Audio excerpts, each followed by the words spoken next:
YouTube channel के सभी श्रोताजन को राधे राधे। शास्त्र प्रमाणित जानकारी तथ्यों को जानने के लिए हमारे YouTube चैनल को लाइक सब्सक्राइब करना ना भूलें। कार्तिक कृष्ण पक्ष रमा एकादशी व्रत कथा। वक्रतुंड महाकाय सूर्यकोटि समप्रभा निर्विघ्नं कुरु मे देव सर्वकार्येषु सर्वदा। युधिष्ठिर ने कहा, हे केशव, अब आप हमको कार्तिक माह के कृष्ण पक्ष की एकादशी की कथा श्रवण कराइए। श्री कृष्णचंद्र जी महाराज बोले, हे राजन, कार्तिक मास के कृष्ण पक्ष की एकादशी को रमा एकादशी कहते हैं। इसके व्रत करने से समस्त प्रकार के पाप नष्ट हो जाते हैं, सुख की प्राप्ति होती है। इसकी मैं कथा आपको श्रवण कराता हूँ, आपसे ध्यानपूर्वक श्रवण करिए। प्राचीन समय की बात है कि एक राजा मुचकुंद था। वह धर्म राज्य करता था।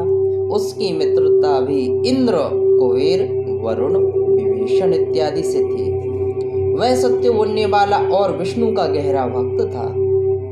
उसके एक लड़की उत्पन्न हुई, उसका नाम चंद्रभागा रखा। वह जब विवाह योग्य हो गई तो उसका विवाह राजा चंद्रसेन के पुत्र शोभन के साथ विवाह संपन्न कर दिया।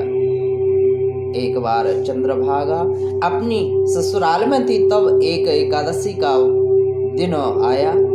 चंद्रभागा ने एकादशी का दिन समीप आया जानकर के विचार किया कि मेरा पति तो अत्यंत दुर्बल है, इसलिए वह एकादशी का व्रत ना कर सकेगा, इसलिए मैं भी इस व्रत को नहीं कर सकती हूँ। परंतु मेरा पिता की कठोर आज्ञा है। जब एकादशी का दिन हुआ तब राज्य में ढिंढोरा पिटा, जिससे सुनकर के शोभन अपनी स्त्री के पास आकर के बोला। उसने पूछा कि हे प्रिय, तुम मुझे ऐसा कुछ उपाय बताओ, क्योंकि अगर मैं व्रत करूंगा तो अवश्य ही मर जाऊंगा। तब चंद्रभागा ने उत्तर दिया कि हे प्राणनाथ, मेरे पिताजी के राज्य में एकादशी में कोई भी भोजन नहीं करता।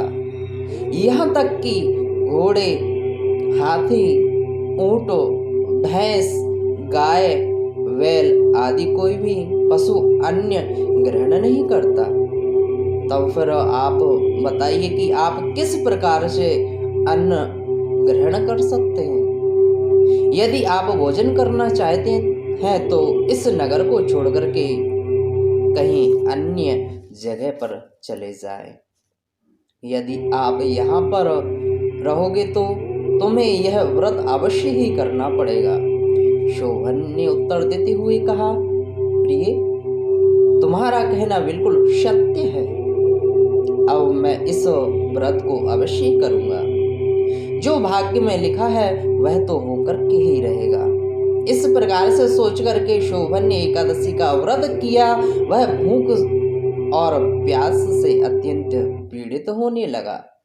जब सूर्यास्त हो गया और जागरण करने की रात्रि आई तो वह शोभन को अति दुखदायी प्रतीत होने लगी। परिणाम यह हुआ कि दूसरे दिन प्रातः काल होने से पूर्व ही शोभन की मृत्यु हो गई। तब राजा ने उसके मृतक शरीर को दहन करा दिया। चंद्रभागा अपने पिता के घर रहने लगी। रमा एकादशी के व्रत के प्रभाव से उसे मंदराचल पर्वत पर एक उत्तम नगर की प्राप्ति हुई। उसे एक उत्तम नगर प्राप्त हुआ। उसकी अटारी में सुंदर रत्न तथा स्वर्ण के खंभे लगे हुए थे। वह उस स्थान पर स्वर्ण सिंहासन के ऊपर विराजमान हो रहा था। सन्मुख अप्सराएं नृत्य कर रही थी तथा अनेक गंधर्व गान कर रहे थे। शोभन उस समय दूसरे इंद्र के समान शोभा दे रहा था। एक समय सोम शर्मा नाम का ब्राह्मण मुचकुंद नगर का रहने वाला तीर्थ यात्रा को गया और घूमते भ्रमण करते फिरता हुआ उस स्थान पर आया। सोम शर्मा ने शोभन को राजा का जमाई जान करके पहचान लिया। वह उसके निकट गया। सोम शर्मा ब्राह्मण को आया देख करके राजा शोभन अपने सिंहासन से उठ खड़ा हुआ और ब्राह्मण का सत्कार कर अपने पास में बैठा अपने ससुर तथा पत्नी चंद्रभागा की कुशलता के समाचार पूछने लगा। सोम शर्मा ब्राह्मण ने कहा, हे राजन, हमारे राजा और आपकी पत्नी चंद्रभागा दोनों कुशल हैं। अब आप मुझको अपना समाचार सुनाओ, क्योंकि मुझे यह सब देखकर बड़ा आश्चर्य हो रहा है कि ऐसा विचित्र और सुंदर नगर ना तो मैंने कभी पहले देखा है और ना ही कभी सुना है। सो आपको किस प्रकार से मिला? शोभन ने कहा, हे ब्राह्मण, यह सब रमा एकादशी के व्रत के प्रभाव से है। इसी के कारण यह सब कुछ वैभव मुझे प्राप्त हुआ है, किंतु यह सब अधुभ है। ब्राह्मण ने पूछा, हे राजन, यह सब अधुभ कैसे है और ध्रुव कैसे हुआ? इस बात का रहस्य मुझे बताइए। शोभन ने कहा, हे ब्राह्मण, मैंने श्रद्धा पूर्वक रमा एकादशी का व्रत को किया था, उसके प्रभाव से मुझे यह प्राप्त हुआ है। मैं इसलिए इसे अधुभ मानता हूँ। यदि तुम इस वृत्तांत